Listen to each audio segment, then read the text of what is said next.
I am speaking into a recorder on the fourth day out from Sector Vethais Null, aboard the transit vessel Conclave assigns to displaced populations. There are 11,000 of us on this ship. There were, before the relocation, 312,000 Thenari living in what the older cartographies mark as the Outer Vethais Corridor, a chain of 6 inhabited outposts, 2 trade waypoints, and a relay network we had been operating in some form for nearly 90 years. I am speaking because the Conclave has asked me to speak. I am speaking because I was senior relay keeper of Outpost Heth, the innermost of our 6 settlements, the one closest to what the older cartographies also mark as the designation boundary. And I am speaking because I was the one who saw what I saw, and the Conclave believes that what I saw should be recorded before I am allowed to stop seeing it. I want to say, first, that I am aware of how this testimony will read. I am aware that a relay keeper from a minor outer corridor species, speaking from a displacement vessel, carrying the weight of an evacuation that took 4 months and cost us everything we had built, is not the kind of witness the Conclave usually credits with authority. I have been told by Conclave counselors who have been very kind and very careful in their kindness that what I experienced was likely a stress response, that the evacuation itself was traumatic, that the mind under pressure constructs meaning from pattern. I have been told this 3 times. I am going to tell you what happened, and you may decide for yourselves. My name is Savel Orath. I am 61 years of age in Thenari reckoning, which translates to approximately 44 standard years. I have been a relay keeper for 22 of those years, which means I have spent more than half my adult life listening to signal.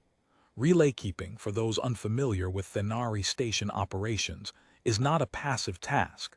We do not simply route signal from one outpost to another. We listen to the bands. We calibrate. We note anomalies, flag degradations, record the texture of empty space. The Vethais Corridor is on the outer rim of 3 converging trade routes, and the corridor itself produces a great deal of ambient electromagnetic traffic. Old survey pulses bouncing back from dead stars, refraction harmonics from the dust shelf at the corridor's edge, and the low background hum of what we called the quiet band, which we had never been able to identify, but which had been present in our sensors for as long as we had been operating in the corridor. I tell you this because I want you to understand that I know what empty space sounds like. I know what it looks like. I know the difference between the absence that is simply distance and the absence that is something else. Let me start where it started for me. I came to Outpost Heth as a junior relay apprentice when I was 19, recruited out of the Thenari Homeworld training cohort because I had high sensitivity scores on the calibration assessments, which is to say I could hear things that other candidates could not, and I could sit still for long periods without becoming restless, which is, perhaps, the most important qualification for the work. The outpost was, at that time, well established. My predecessor's predecessor had built the primary antenna array. The settlement ring had been expanded twice. There were children born on Heth who had never seen the homeworld, and their children were beginning to have children of their own. We were not a military installation. I want that understood. The Thenari are traders and signal runners. We have no war history, no combat doctrine, no fleet in any meaningful sense. Our ships are relay ships, fast, lightly built, designed to carry signal packets and small cargo, not weapons. The outposts in the Vethais Corridor existed because the corridor was a useful waypoint between 3 trade systems, and because the signal relay chain we had built over 90 years made it possible to move information across a very large distance very quickly, which was a service that other species were willing to pay for. We were, in the simplest terms, a communication infrastructure. We built things so that others could talk to each other. I tell you this because I want you to understand why we were there, not because we didn't know about the designation boundary. We knew. Every Thenari who came to work in the Vethais Corridor was briefed on the boundary before they boarded their transport. The prohibition was in our contracts. The transit agreements we had filed with the conclave 90 years ago included a formal acknowledgement of the designation and a formal statement that no Thenari installation would be established within the prohibited sector. We had read the warnings. We had decided, in the way that communities decide things over generations without ever holding a formal meeting about it, that the warnings were old. This is the thing I want you to understand most, because I think it is the thing that the conclave will find hardest to credit, not the events themselves, but the ordinary human logic that led us to where we were when the events happened. The designation boundary had been in the cartographies for longer than Thenari civilization had been interstellar. The warnings attached to it were written in languages that required translation layers 3 generations deep. The species that had issued the original warnings, the conclave members who had formalized the designation in whatever ancient session, produced the original protocols, were in most cases already extinct, or so changed by time that they no longer resembled the species that had been frightened enough to draw the boundary in the first place. 90 years, 3 generations of Thenari in the Vethais corridor, and in those 90 years, nothing. The signals we routed every day crossed within measurable distance of the designation boundary. Our survey pulses bounced off objects inside the prohibited sector and returned with data. Our long-range optical arrays could, on clear days, resolve detail in the space beyond the boundary line. And what we saw was stars, dust, the ordinary architecture of a spiral arm. We saw planets with atmospheres. We saw what might have been orbital structures at extreme range, but orbital structures are not unusual, and their existence was not, in itself, alarming. We saw nothing that looked like a threat. We saw nothing that looked back. That last part, I have thought about it many times in the 4 months of the evacuation, and in the 4 days since we cleared the corridor. The thing that persuaded 3 generations of Thenari that the warnings were superstition was the most fundamental of all evidences. We could not see anything to be afraid of. Our sensors were good. Our relay chain was one of the most sensitive listening networks on the outer rim. If there was something in the prohibited sector that was capable of producing the kind of destruction that the old warnings described, the kind of extinction-level response that the ancient cartographies hinted at in language we could only partially translate, then surely we would have detected some signature of it. Some energy profile, some patrol signature, some response to our survey pulses, something. What we detected was the quiet band. The quiet band had been in our sensors since the first Thenari relay post went active in the corridor. It was a low-frequency presence on a band that should, according to our signal models, have been empty. It was not a standard transmission format. We had run every decryption protocol we had, and nothing resolved it into information. It was not interference. It was too stable, too consistent, too present in all weather and all stellar conditions. It was not, as far as we could determine, natural in origin. Its frequency profile was too narrow, too clean, too deliberately shaped to be a product of the corridor's ambient electromagnetic environment. We had called it the quiet band for 60 years because it was quiet, in the sense that it carried no data we could read, and in the sense that it was simply there, underneath everything like a floor. We had logged it. We had studied it. We had published several papers about it in the Thenari academic journals, and 2 of those papers had been noted by conclave signal science bodies, and then, as far as we could tell, ignored. I had been listening to the quiet band for 22 years. I am not the only one who had listened to it. Every relay keeper who had served at any of the 6 outposts in the Vethais corridor had logged it, flagged it at some point in their tenure, been told by the Homeworld administration that it was under study, and then continued their normal operations. There was, by the time I was senior keeper at Heth, a small but internally consistent academic literature about the quiet band, perhaps 11 published papers over 40 years, the earliest by a keeper named Thessel Vorn, who had first described it in precise technical terms, and had spent a long paragraph in her conclusions, noting that she could not explain its origin, and did not think it was natural. Thessel Vorn had retired by the time I came to Heth. I found her original logbooks in the station archive and read them in my first year, the way new keepers often do, going back to the records of the people who built the thing you now maintain, trying to understand what they understood, inheriting their attention. She had been thorough. She had been curious. She had logged the quiet band 311 times in the 2 years before her retirement, each entry meticulous, each entry ending with some variant of the same conclusion. Still present, origin unresolved, no known natural mechanism accounts for it. I thought of Thessel Vorn often, in the 14 months before the evacuation. I wonder sometimes what she would have made of what I found.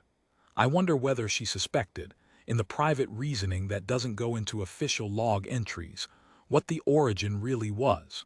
Whether any of us suspected, underneath the institutional conviction that the warnings were old. I am telling you all of this because I want you to understand what changed, and when, and how small the change was. The change was this. Approximately 14 months before the evacuation, the quiet band shifted. Not dramatically, not in a way that would have alarmed a less attentive listener. The frequency moved not by much, perhaps 3% above its historical baseline. The pattern within the band, which had been stable for the entire 60 years of our records, changed. A single new component appeared, a rhythmic element, too regular to be natural, present in every sensor sweep for 37 consecutive days, and then absent for 8 days, and then present again.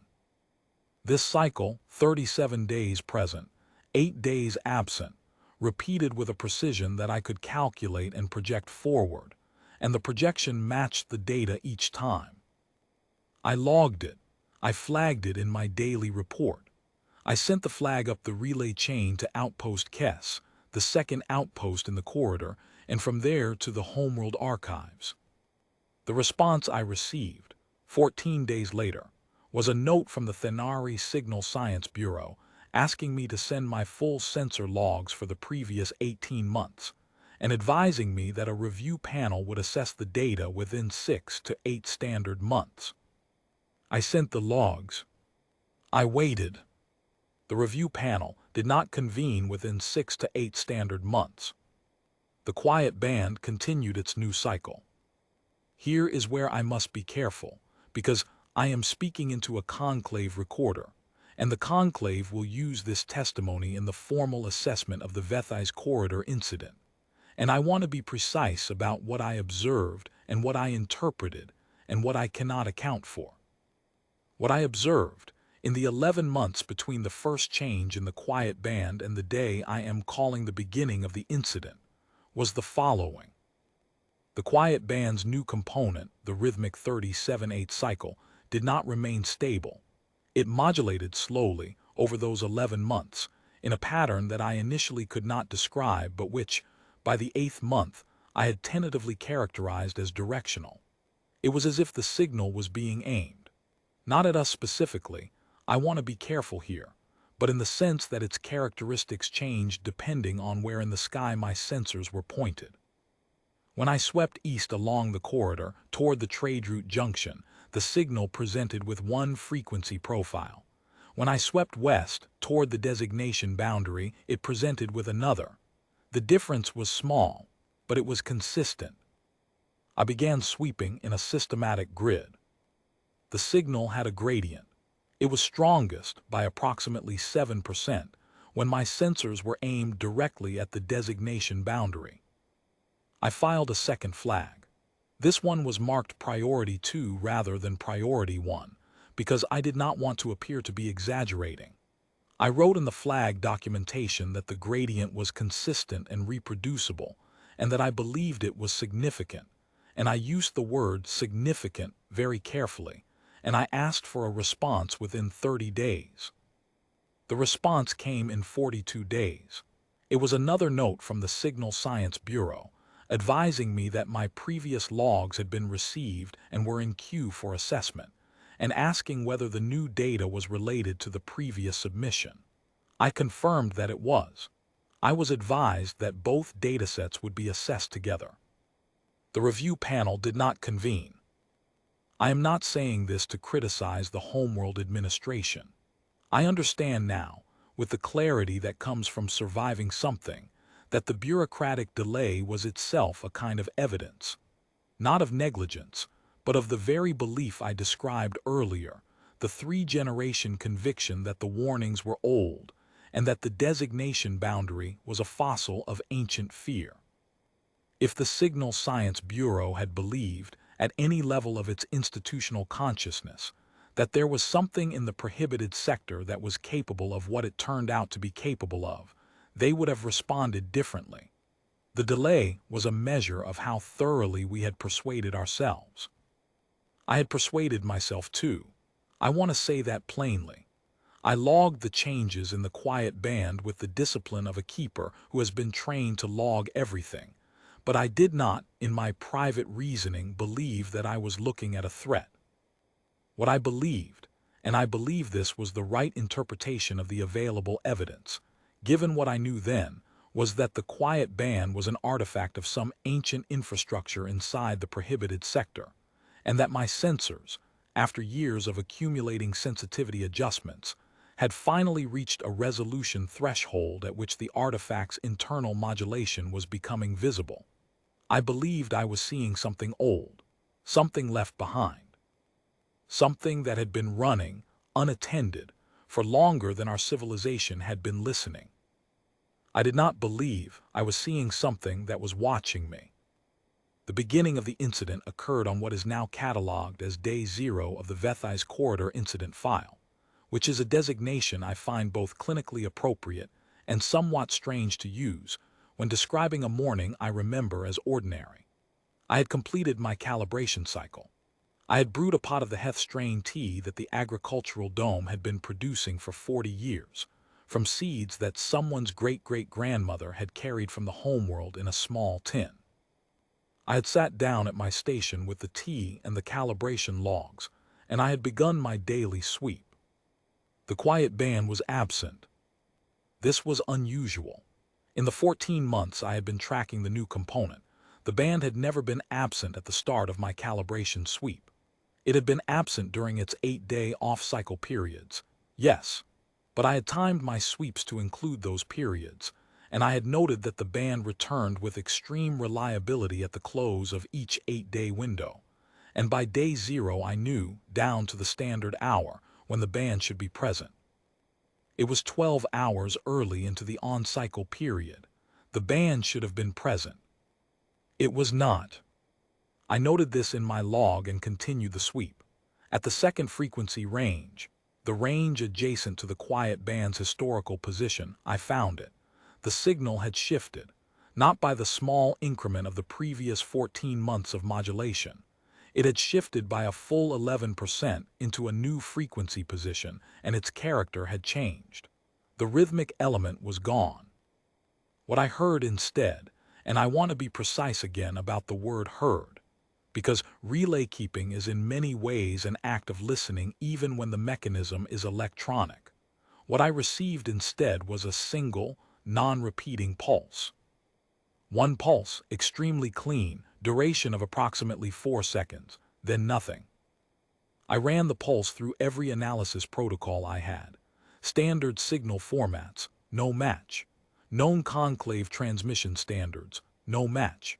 Historical transmission archives from 600 documented species, no match. The pulse was, by every technical measure I possessed, entirely without content. It carried no information in any encoding I could access. But it had a direction. I had, by this point, 11 months of gradient data. I knew exactly how to determine the directional source of a signal in the quiet band's frequency range. I ran the analysis. The pulse had originated inside the designation boundary. I filed a priority 1 flag. I used language I had not used before in any of my professional reports. I wrote that the anomaly I was observing represented, in my considered judgment, a potential signal of deliberate origin from inside the prohibited sector, and that I was requesting immediate review and a response from the Homeworld Administration within 72 hours, and that I was also, out of an abundance of caution, alerting the Conclave Liaison Office for our sector. The Homeworld Administration responded in 6 days. The Conclave Liaison Office responded in 3. The Liaison Office's response was the significant one. It was brief. It acknowledged my flag. It advised me that my sensor logs had been forwarded to a Conclave signal assessment body. It advised me that I should continue normal operations. It advised me, and this is the line I have thought about many times since, that there was no cause for immediate concern at this time. There was no cause for immediate concern at this time. I read that line on the afternoon of day 6 and I set it aside and I continued my sweeps. And I want to tell you what I was thinking when I set it aside because I think it is important. I was thinking, they know more than I do. The Conclave Liaison Office has access to information I do not have. They have assessed the situation. They have concluded that what I found is not immediately dangerous. I will trust the assessment and continue my work. This is the thought process of a relay keeper who has learned to defer to the chain of authority, and who trusts the chain of authority, and who is, in retrospect, the last person who should have trusted it in this particular situation. Not because the conclave was wrong to tell me to continue normal operations, but because they told me to continue, and I accepted that advice, without asking the one question that might have changed everything. What do you know that I don't? I did not ask. The signal activity in the quiet band range increased over the next 3 months, not dramatically, not in a way that would have produced widespread alarm. There was more activity, more of the brief, non-repeating pulses, occurring at irregular intervals, never in the same frequency position twice, always with the same directional source. I logged all of it. I sent all of it up the chain. I received periodic acknowledgments from the Conclave Assessment Body, which had taken over from the Homeworld Signal Science Bureau as the primary point of contact, advising me that the data was under review and that I should continue normal operations. I continued normal operations. The other 5 outposts in the Vethys corridor continued normal operations. The trade waypoints continued normal operations. 312,000 Thenari continued their ordinary lives. On day 94 of the incident file, the following things happened, and I want to be precise about the sequence because the sequence matters. In the early morning, I had come on shift 2 hours before standard because I could not sleep, which had become a habit in the weeks preceding, though I could not have told you then why my sensors registered a new kind of signal in the range I had been monitoring. Not a pulse, not a brief, non-repeating event. A sustained signal presence rather than burst, continuous rather than momentary, at a new frequency, in a new position, from the same directional source as everything that had preceded it. The sustained signal lasted 4 minutes and 12 seconds. Then it stopped. Then my outgoing relay chain went silent. I want to explain what this means technically, because I think the non-specialists on this recording may not appreciate what it felt like. The relay chain was the infrastructure that connected Outpost Heth to the rest of the Vethys corridor, and through the corridor to the broader Thenari trade network, and through that network to the Conclave communications architecture. The relay chain was, for practical purposes, our connection to everything outside the outpost. When it went silent, I was not simply unable to send a message. I was unable to receive one. I was unable to confirm that the 5 other outposts in the corridor were still operational. I was unable to send a distress signal. I was unable to reach the Conclave Liaison Office. The relay chain had not malfunctioned. I ran diagnostics while my chest went cold. Every component was functional. The chain was operational. It was simply not routing anything. Something on the other end was not answering. It took me 12 minutes to understand that the silence was not a malfunction. In those 12 minutes I sent 17 test signals, ran 4 diagnostic protocols, rerouted through 2 backup paths, and checked the physical integrity of my antenna array. Everything worked. Nothing moved. The silence was absolute, the clean, total silence of a channel that is open and intact and carrying nothing, because there is nothing on the other side to carry it to. In the 13th minute, I received a signal on my primary receive channel. One signal. It was not, as far as I could determine, a transmission in any standard format. It did not come through the relay chain. It arrived directly, point to point, origin inside the designation boundary, arrival at my antenna array, skipping the relay architecture entirely. The signal was approximately 9 seconds long. I have given the conclave the full sensor record. I have given them the frequency profile, the duration, the amplitude, the modulation characteristics. I have given them everything I have. What I cannot give them, and what I will try to describe now in inadequate language, is the subjective experience of receiving it, because I think the subjective experience is the part that has something to do with the spark the conclave wants on the record. The signal did not resolve into information. When I ran it through every decryption protocol I possessed, it returned nothing interpretable.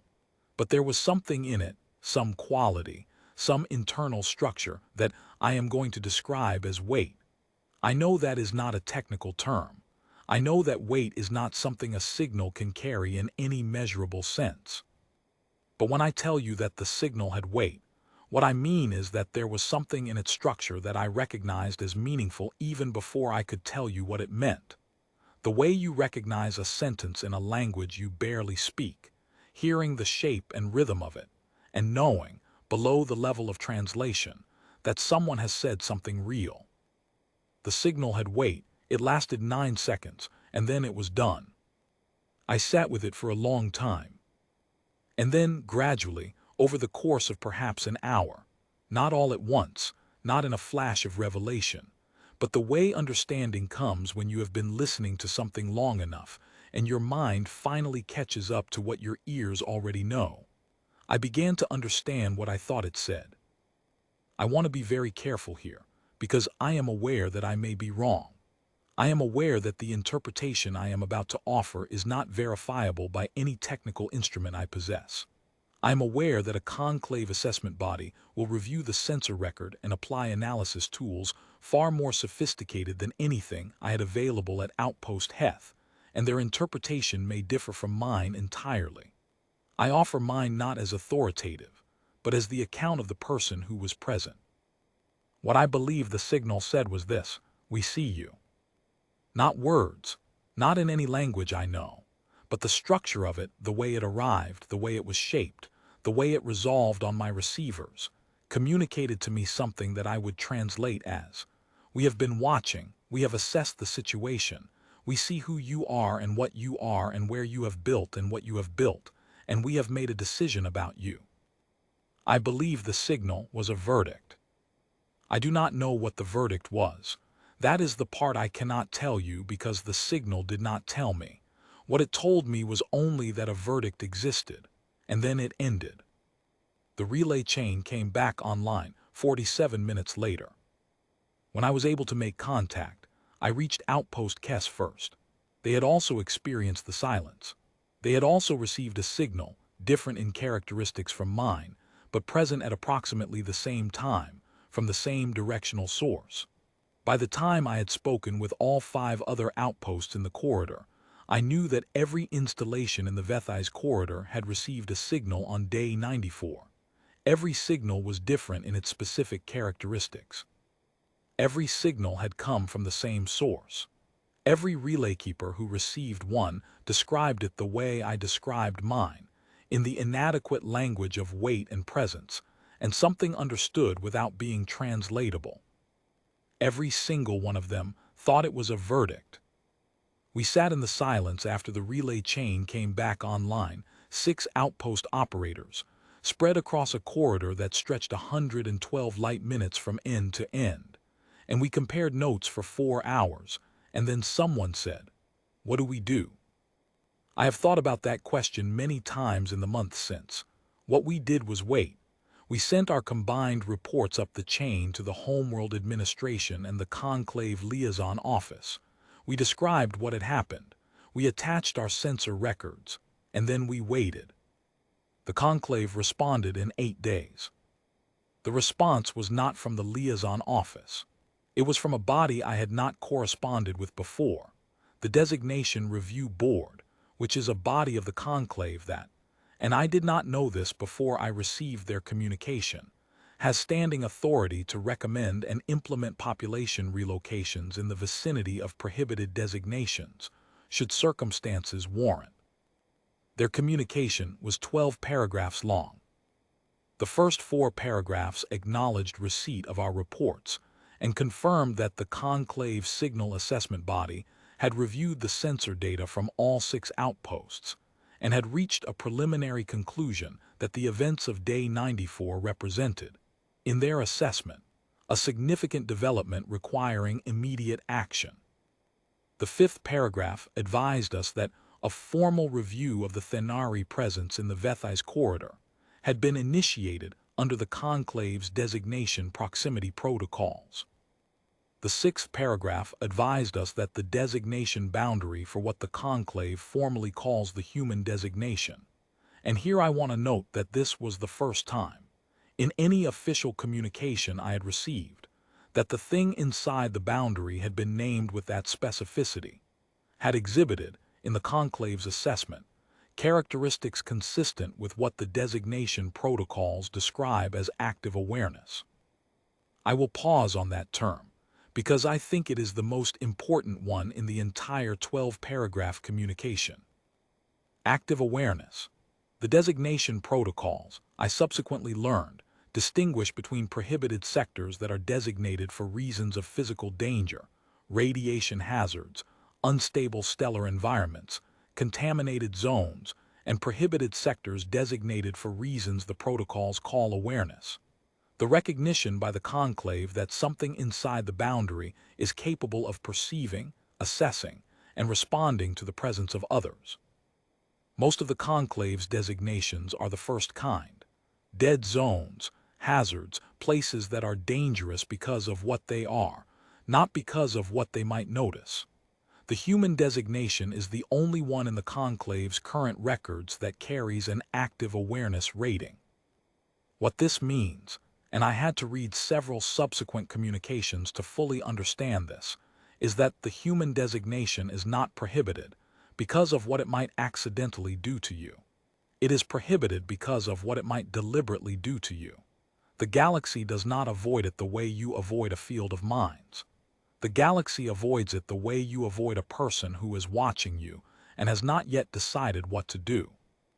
The 6th paragraph told me that the events of Day 94 had changed the Conclave's active awareness rating for the human designation. For the previous, and here, a number was given, which I will not reproduce without authorization, but which was very large, representing a span of standard years. The active awareness rating had been listed as dormant. The events of Day 94 had changed it to current. I read that word current, and I sat very still. I want to tell you what I was thinking in that stillness, because I think it is part of the testimony, the part that lives underneath the sensor logs. What I was thinking was, 60 years. The quiet band had been in our sensors for 60 years, the length of our recorded history in the corridor. 60 years of daily logs, 311 entries from Thessal Vorn alone, and however many from the keepers who came before her and left records I had not found. 60 years of the signal being present, stable, patient. And in all of that time, in all of those daily logs, in all of those frequency sweeps, in all of those survey pulses, we had been sending toward the boundary and listening to bounce back. There had been no response. No change. No evidence that what was on the other side of the boundary was registering our presence in any way that was legible to us. And then 14 months ago it had started to change. Slowly at first, the 3% frequency shift, the new rhythmic component, the gradient. Then faster, the directional modulation, the gradient strengthening, the increasing number of brief pulses. And then Day 94. The sustained signal, the relay chain silence, the 9-second verdict. 14 months of increasing change, after 60 years of stability. What that implied, what I was sitting with in the stillness after reading that word current, was that the 60 years of stability had not been absence. It had been patience. Something inside the designation boundary had been watching us for 60 years, perhaps longer, and for 60 years it had done nothing, registered nothing legible, given no indication that our presence was being noted. And then something had changed in its assessment, something about us, or something about the corridor, or some threshold we had crossed without knowing we were approaching it, and it had begun, slowly and deliberately, to let us know that it saw us. I do not know what changed. I do not know what threshold we crossed. I have thought about it many times, and the honest answer is that I cannot identify the specific moment or the specific action that caused the shift. We had not expanded our installations in the months preceding the change. We had not increased our signal activity. We had not, as far as I could determine, done anything meaningfully different from what we had been doing for the previous decade. The corridor had been the corridor. We had been ourselves. Whatever the threshold was, we crossed it without noticing. The 7th paragraph advised us that, in light of the change in active awareness rating, the Designation Review Board had determined that the Thenari presence in the Vethais corridor represented an unacceptable proximity risk under the designation proximity protocols, and that a voluntary relocation of the Thenari population would be strongly recommended. The 8th paragraph advised us that a relocation planning team would be dispatched and would arrive in the corridor within 30 standard days. The 9th paragraph advised us that in the interim, no new infrastructure should be built, no new survey pulses should be sent toward the designation boundary, and all non-essential signal activity in the quiet band frequency range should be suspended. The 10th paragraph thanked us for our cooperation. The 11th and 12th paragraphs were administrative. I sat with the communication for a long time. Then I sent it to the other 5 outpost operators, and we read it together in a shared communication link, and nobody said anything for a very long time, and then someone said, very quietly, "Voluntary." And we all understood. Voluntary is the word the conclave uses when they have assessed the situation and determined that you will do what they are recommending, because the alternative is something they will not describe in a 12-paragraph official communication. The relocation planning team arrived in 27 days. They were efficient and thorough and kind in the careful way of people who have done this before, who have helped other communities understand that they are going to leave everything they have built and go somewhere else, and who have learned to be kind, because the alternative to kindness is something they have seen in the faces of the people they are telling. They were, I think, as good at their work as it is possible to be when the work is telling 312,000 people that their homes and their trade network, and their relay infrastructure, and their agricultural domes, and their children's schools, and their great-grandmothers' tea plants are going to remain where they are, because we cannot bring everything, and because we are not coming back. The evacuation took 4 months. I want to give you a sense of what 4 months of evacuation looks like, because I do not think the timescale conveys the reality unless you have stood in it.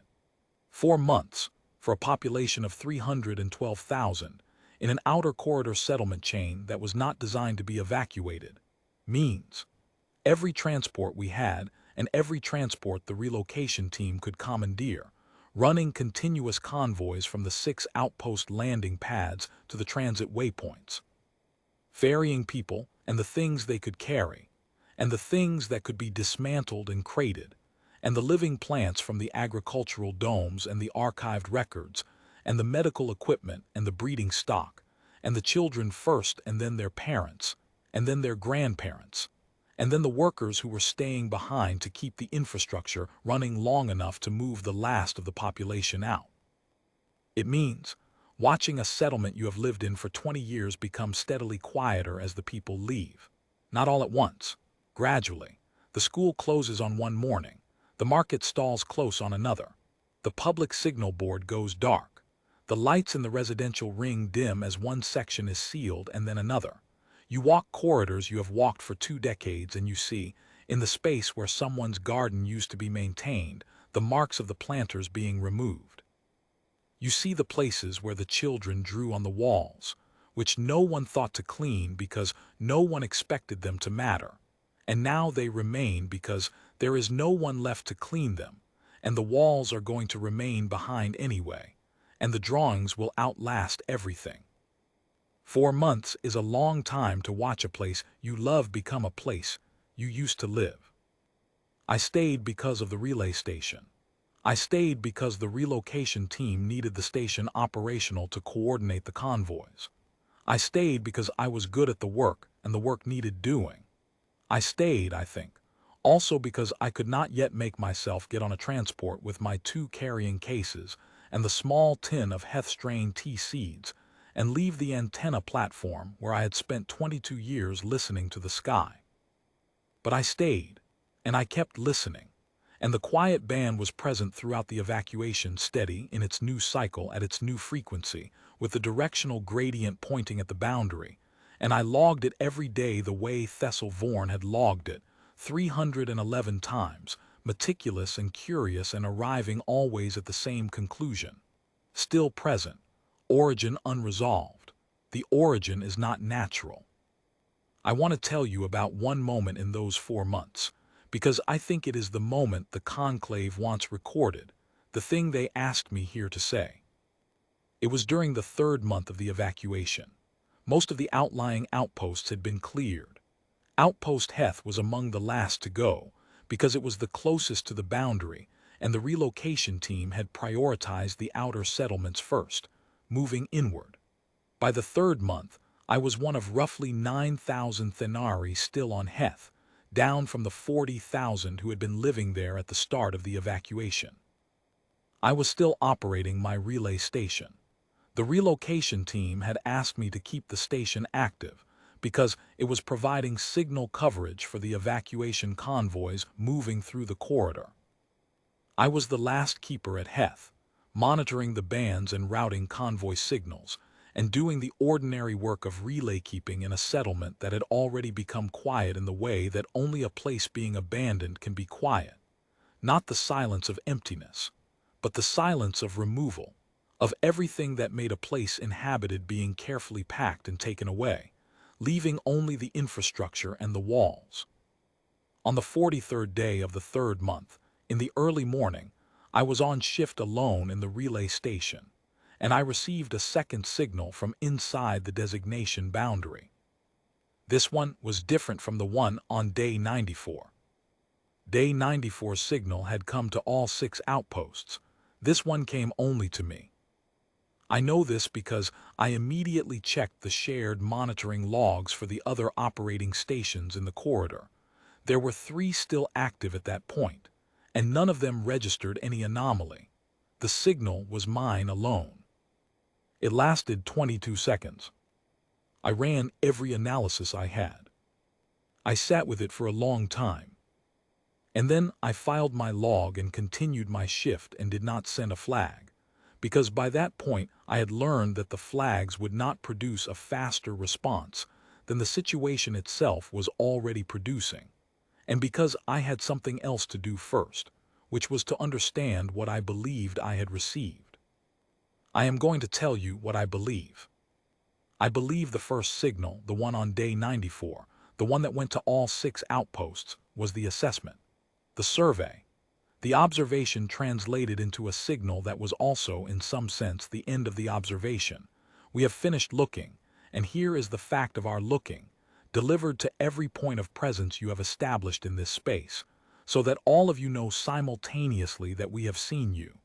The verdict whose content I could not read. I believe the second signal, the one on day 43 of the 3rd month of the evacuation, the one that came to me alone, was something else. I have thought about how to describe it, and the only word I keep arriving at is acknowledgement. Not greeting, not warning, not threat. Acknowledgement, The thing you give to someone who has done what they were supposed to do, not as praise, but as recognition that the doing was noted. The difference between being seen and being seen correctly. We were leaving. I was the last keeper at the closest station, doing the work of facilitating the departure of my people, and something inside the designation boundary sent me a 22-second signal that I can only interpret as, "We see that you are going. We see you. We see that you are doing what you were supposed to do. We are nodding this." I don't know if I'm right.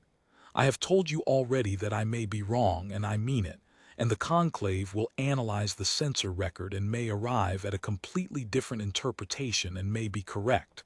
But I was there. I was the one listening. And what I believe is that the signal on day 43 was not a threat, and was not a warning, and was not the kind of signal that appears in any of the old archives of designation proximity incidents. The ones the conclave relocation team showed us during the briefings to help us understand what we were being evacuated from. What I believe is that something inside the designation boundary gave us exactly enough room to leave, watched us leave, and acknowledged the leaving. This is not a small thing. I want you to understand why it is not a small thing, because I think in the retelling, in the official language of incident files and designation protocols and relocation proceedings, there is a risk of making it sound like a near escape, like a catastrophe narrowly avoided, and I think that framing, while not wrong, misses the thing that I have spent 4 months on this displacement vessel trying to articulate. The thing that I have been trying to articulate is this: what happened to us was not an attack. What happened to us was not even, strictly speaking, a threat. What happened to us was an assessment and a decision, a deliberate, measured, apparently calibrated decision, made about us by something inside a boundary that we had been told for 90 years was merely a fossil of ancient fear.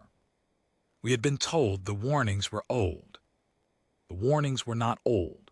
The thing that issued them was still there. It had always been there. It had been there when the first Thenari relay post went active in the corridor. It had been there when the second generation was born in the corridor and grew up never having seen the homeworld. It had been there during 90 years of our signals crossing within measurable distance of its space, our survey pulses bouncing off objects inside its boundary, our optical arrays resolving detail at extreme range. It had been there, and it had been watching, and it had been patient in a way that I find, when I sit with it, in the 4th night out from Vethai's Null on this displacement vessel, with 11,000 of my people sleeping around me, I find the patience the hardest thing to account for. Not the signal, not the relay chain going silent, not even the acknowledgement on day 43, the patience. Because the patience implies a duration of observation that I cannot fully calculate, but that, based on the modulation history of the quiet band alone, extends back at least 60 years, which is the length of our sensor record, and which may extend back much further, to the very beginning of the Thenari presence in the corridor or before. 60 years of patient observation, of watching us build, of listening to our signals, of registering, in whatever way that thing registers things, the ordinary life of a people who had decided the warnings were old. And at no point in those 60 years, at no point in the 14 months I spent watching the quiet band change, at no point during the increasing signal activity that preceded day 94, at no point during the 4 months of the evacuation itself, did it do anything to us. It watched, it assessed, it decided, it gave us a corridor out. I keep returning to what that decision means. Not the corridor itself, the mechanics of an evacuation route, the conclave's designation protocols, the relocation procedures. All of those have technical explanations and administrative frameworks and precedent, or so I am told. What I keep returning to is the decision that preceded the corridor. The moment in which something inside that boundary, having watched us for 60 years or more, having registered our presence and our constructions and our signals and our relay chain, and the Heth strain tea growing in our agricultural dome, having assessed all of it by whatever standard it uses to assess things, decided that we were something that warranted a corridor out rather than the thing the old warnings describe for those who are found to be something else. What does something need to be for that verdict to land in its favor? I have asked the conclave counselors this question. Not directly, I have learned in 4 months of careful conversations that they will not answer direct questions about the human designation, about the thing inside the boundary, about what it has done to other species who came too close. What they will do is sit with the question in silence, which is itself an answer. The silence of a conclave counselor asked what it takes to be given a corridor out is a very different silence from the silence of the quiet band, but they share something. They are both silences that know more than they are saying. What I believe, and I believe this without any technical evidence, only the evidence of 22 seconds and the weight they carried, is that we were given the corridor because we were small, not weak or cowardly or unworthy, small in the specific sense of, not a threat, not an empire expanding toward the boundary with the intention of pressing against it, not a fleet probing the defense of the designation, not a species that had looked at the old warnings and decided they were a challenge rather than a notice. We were relay keepers. We were traders. We had built a communication infrastructure because communication infrastructure is useful, not because we were claiming the sector for ourselves or planting a flag or daring the boundary to respond. We had been there for 90 years and we had, by every measure I can construct in retrospect, been utterly ordinary. We had raised our children and grown our tea and routed our signals and logged the quiet band and argued about the frequency shift in our academic journals and filed our flags with the Homeworld Signal Science Bureau and waited for the review panel to convene. We had been, in short, exactly what we were. A minor outer corridor species doing a minor outer corridor thing in a space we had decided was unclaimed, because the warnings were old and the silence looked like absence. And the thing inside the boundary had watched all of it, had watched us be ordinary, be careful in the way that careful people are without calling it caution, be present without pressing. And when the moment came for assessment, it had found us, I believe this, not innocent, because ignorance is not innocence, but not dangerous. Small enough to be given a corridor out. We took the corridor. I have asked the conclave counselors, the ones who have been kind and careful with me on this vessel, whether they know of other instances like this. Other species who occupied the fringe proximity of the designation and were given a corridor out. They have not answered directly, which I have decided to interpret as an answer of its own kind. I am going to say one more thing, and then I am going to stop, because I think the conclave has what it needs from me and I am very tired. And the tea I brewed this morning from the last of the Heth-strain seeds I was able to bring with me has gone cold, and 11,000 of my people are sleeping in the berths around me, and we are moving away from everything we built. The one more thing is this. On my last night at Outpost Heth, the night before I boarded the final evacuation transport, after I had shut down the relay station and sealed the doors and walked through the settlement one last time in the dark, the way you walk through a place you are not coming back to, slowly, touching things. I went out to the antenna platform and stood in the cold and looked at the sky in the direction of the designation boundary. I do not know what I expected.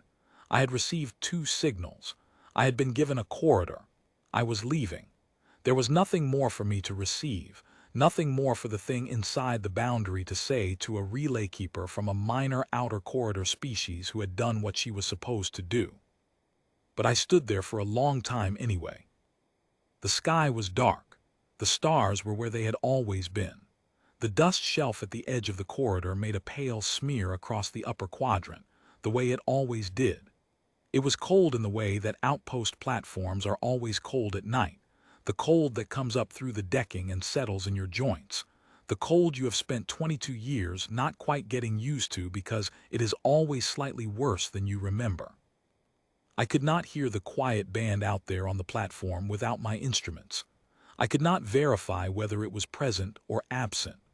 I had no way of knowing, standing there in the dark, whether anything was registering my presence or whether I was simply a creature standing in the dark on a metal platform looking at stars.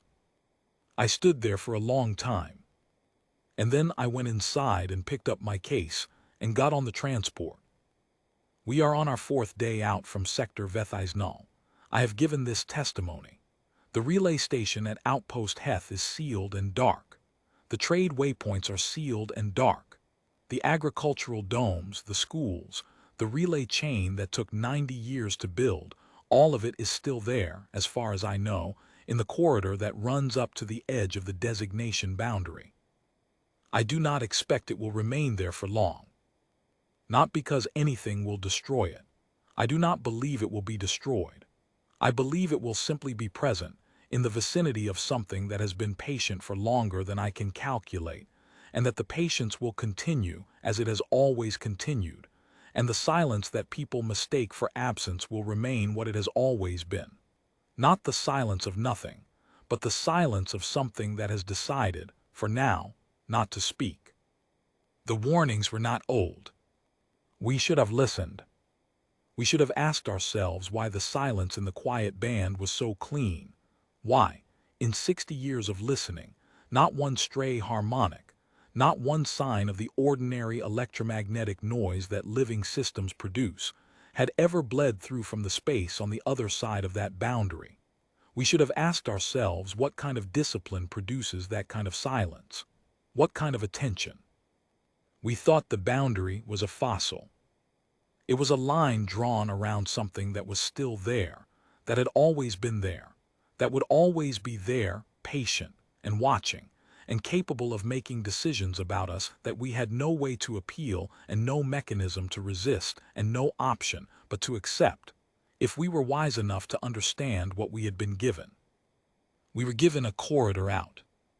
I have spent 4 months trying to decide whether we should be grateful for that, or whether gratitude is the wrong word for what you feel towards something that gave you your lives not because it could not take them, but because it decided not to. I do not know the answer. I know that we are alive. I know that 11,000 of my people are sleeping in the berths around me, and that the other 300,000 are distributed among the other evacuation vessels ahead of us in the transit corridor, and that in time we will be settled somewhere new and we will build again, more carefully, with better maps. I know that there is a new entry now in the Conclave's designation records. I was shown a summary, as a courtesy, noting that the human designation has returned to a dormant active awareness, rating following the conclusion of the Vethais corridor incident. Dormant, not absent, not resolved, not closed. Dormant. I have one last thing to add to this record. A piece of information I received this morning from the Conclave liaison officer assigned to our vessel. She was apologetic about it. She sat across from me in the small interview room where I have been giving this testimony, and she told me that she had received word, through the Conclave's monitoring networks, that a commercial interest from one of the outer trade systems had filed a corridor application with the Conclave to establish a waypoint station in the vicinity of Sector Vethais Null. They were citing the vacancy left by the Thenari relocation as evidence that the corridor was available. The liaison officer told me this because she thought I should know. The application is, apparently, under review. I said nothing. She asked if I had any questions for the record. I said, tell them about the quiet band. Tell them to listen to the quiet band before they build anything. Tell them to listen carefully and to keep listening, and to ask themselves what kind of silence could produce a signal that clean. Tell them the warnings are not old. Tell them the warnings have never been old. Tell them that whatever they think they see, when they look at that boundary and see only stars and dust and the ordinary architecture of a spiral arm, what they think they see is not what is there. She wrote it down. I don't know if she'll pass it on. I don't know if it will matter. The stars outside the viewport are moving very slowly as we put distance between ourselves and the corridor. 11,000 people are sleeping. The tea has gone cold. I have said what I have to say.